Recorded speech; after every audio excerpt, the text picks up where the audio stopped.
안녕하십니까. 파이터치 연구원 나종지 원장입니다. 코로나 백신을 맞기 시작했지만 마스크를 완전히 벗고 일상으로 돌아갈 수 있는 시기는 아직 먼 것 같습니다. 마스크를 벗고 빨리 일상으로 돌아갔으면 하는 바람입니다. 정치 지형도 일상으로 빨리 돌아갔으면 좋겠습니다. 즉 정치 지형도 상식이 통하는 그런 시기로 돌아갔으면 좋겠습니다.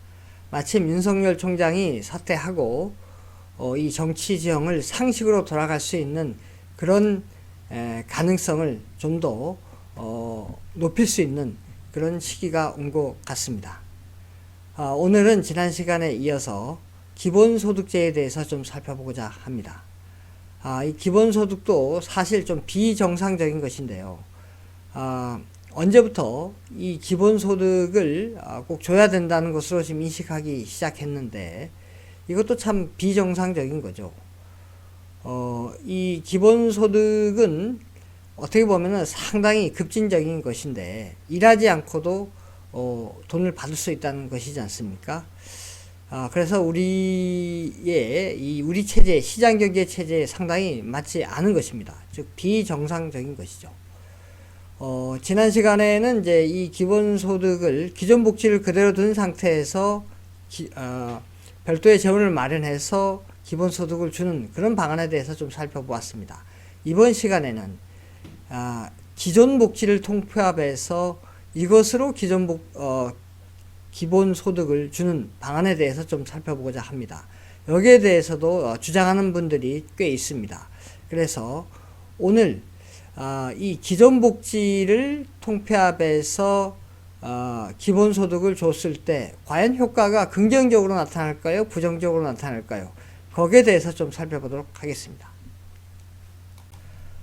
다시 구체적으로 말씀을 드리면 기본소득 지급에 소요되는 약 21조 원을 기존복지금, 즉 근로장려금, 그 다음에 기초생활보장 생계급여, 그 다음에 기초노령연금, 그 다음에 이제 자녀 장려금, 요것으로 이제 대체할 경우 과연 어떤 효과가 있는지 좀 살펴보도록 하겠습니다.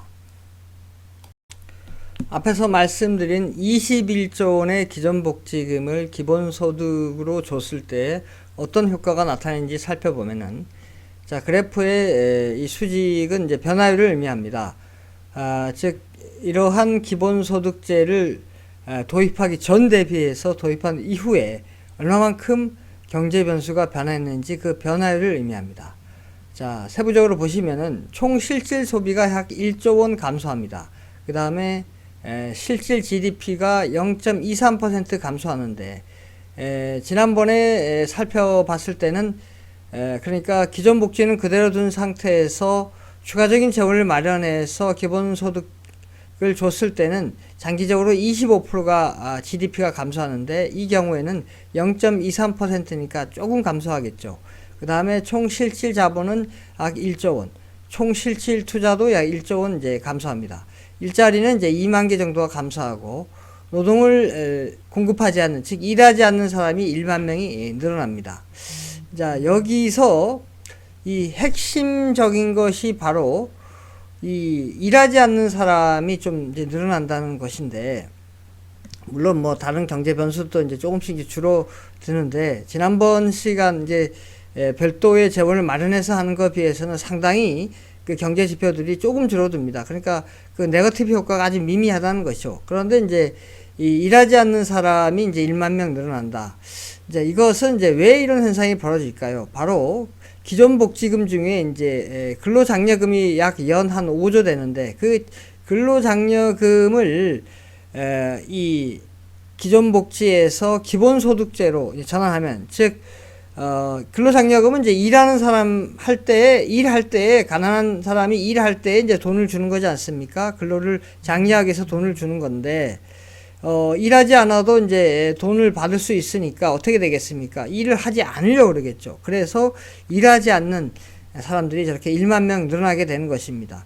저게 작은 수치지만은 저는 부정적인 효과가 기존 복지를 이렇게 통폐합에서 기본소득제를 줘도 저와 같은 부정적인 효과가 나타난다는 것을, 왜냐하면은 기존 복지에 있던 그 하나하나가 그 역할이 있다는 것입니다. 그러니까 근로장려금 그 자체로서 근로를 장려하기 위해서 만들어진 기존 복지이기 때문에 그것을 없애고 그냥 기본소득세 다 통폐합해서 주면은 그 특성이 사라져서 일하지 않는 사람이 발생한다는 것입니다. 자, 저와 같은 현상이 발생된 그 경로를 살펴보면 다음과 같습니다.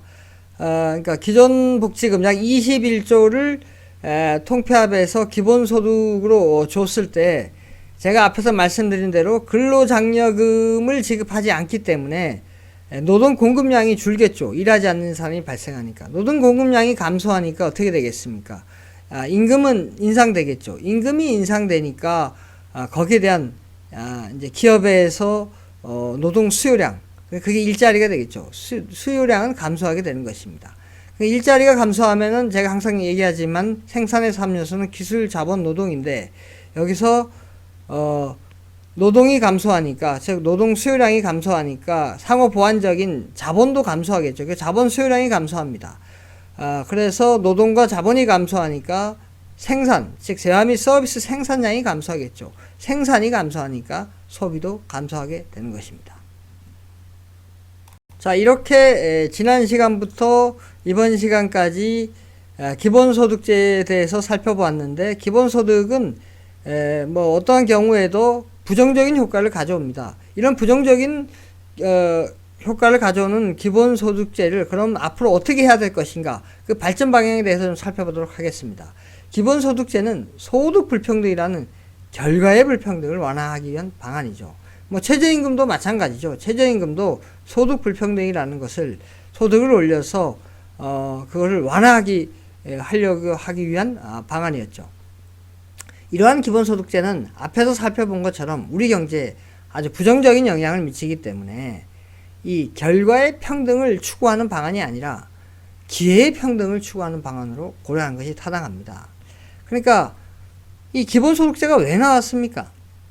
사실 이 기본소득제를 이제 이재명 씨가 꺼낼 때만 해도 너무나 극진적이다라고 생각을 했는데, 이것이 뭐 차츰차츰 돈 주는 것에 사람들이 이제 좋아하다 보니까 당연히 뭐 좀 이렇게 분배하는 것에 관심을 가져야 되지 않냐. 이러다 보니까 너도 나도 어떻게 하면은 국민들에게 복지를 줄 수 있을 것인가, 이것을 이제 하다 보니까 이 기본소득제가 마치 반드시 해야 될 것처럼 지금 얘기를 하고 있는데, 이 기본소득과 같이 돈을 줄 것이 아니라 기회를 주는 방안, 기회를 평등하게 주는 방안, 즉 기회의 평등을 고려하는 것이 우리가 앞으로 살 길이라고 저는 생각합니다. 기회평등을 추구하기 위한 구체적인 방안으로 기회평등감독원을 설치하자, 이렇게 말씀을 드리고 싶습니다. 기회평등감독원은 금융감독원과 비슷한 기구로서, 이제 금융감독원이 나오게 된 것은 금융이 우리 사회에 대단히 중요한 역할을 하기 때문에 금융만 전담하는 기구가 필요하다. 그렇게 해서 이제 금융감독원이 나온 것입니다. 기회평등감독원도 마찬가지입니다. 조국 추미애 사태 보신 것처럼 기회평등이 얼마나 중요하다는 것을 우리는 깨달았습니다. 따라서 입시, 취업, 병역, 사업 발주 등에 있어 기회가 평등했는지 전담하여 감독하는 기회평등감독원을 설치해야 되는 것입니다. 자, 다음으로는 개인 및 기업에 대한 정책을 기회평등 관점에서 재설계해야 된다, 이렇게 말씀을 드리고 싶습니다. 예를 들면 공공기관, 공기관, 세금이 투입되는 사업 등에 필요한 인재를 선발할 경우에, 지금 공공기관, 공기업은 이제 블라인드 채용을 의무화하고 있는데, 뭐 세금이 투입되는 사업, 여기 민간 기업도 있겠죠. 민간에 하는 사업도 있겠죠. 이런 데는 지금 블라인드 채용이 의무 안 돼 있겠죠. 그래서 이런 것을 모두 다 의무화함과 동시에 채용 관련 모든 서류를 기회평등감독원에 제출하게 하는 것입니다. 그렇게 되면은 추미애의 아들이 인턴 채용할 때 그 해당 기관에서 어떤 특혜를 줄 수가 없겠죠. 왜냐하면 모든 관련 서류를 기회평등감독원에 제출해야 되기 때문에. 그래서 이 개인 및 기업에 대한 모든 정책을 이와 같이 기회평등 관점에서 제일 설계해야 된다고 봅니다. 기업 관점에서 제가 하나 예를 들면은 이 4차 산업혁명 시대에 사물인터넷 플랫폼을 공공에서 제공하고 애플리케이션 사업을 모든 국민에게 공평하게 기회가 평등하게 제공해야 된다. 이렇게 말씀을 드리고 싶습니다. 우리가 이제 4차 산업혁명 시대를 지금 맞이하고 있지 않습니까? 이 4차 산업혁명 시대에 새로운 일자리를 어떻게 창출할 것인가가 상당히 중요한 관건인데, 이 기회평등과 결합하면은 이 4차 산업혁명 관련 일자리도 만들 수 있다는 것입니다.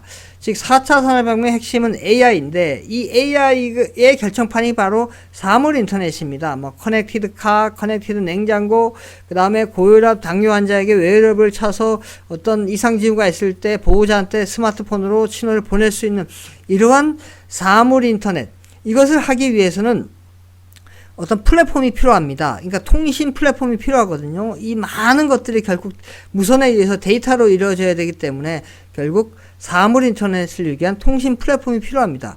이 통신 플랫폼은 공공에서 여기서 이제 제공을 하고 뭐 중앙 전체로 하든 지자체 단위로 하든 하여튼 이것을 공공에서 제공을 하고 거기에 이제 여러 가지 애플리케이션 사업을 할 수 있겠죠. 이 애플리케이션 사업은 모든 국민에게 오픈해서 기회를 평등하게 주는 것입니다. 그러면은 다양한 일자리가 발생할 것입니다. 그래서 이 기회평등은 결과의 평등과 다르게 기회도 평등하게 분배하고 그 다음에 파이도 키울 수 있는 그런 두 가지 효과를 가져올 수 있는 그런 좋은 것이다. 이렇게 말씀을 드릴 수 있습니다. 오늘은 여기까지 하겠습니다. 구독, 좋아요 부탁드립니다. 감사합니다.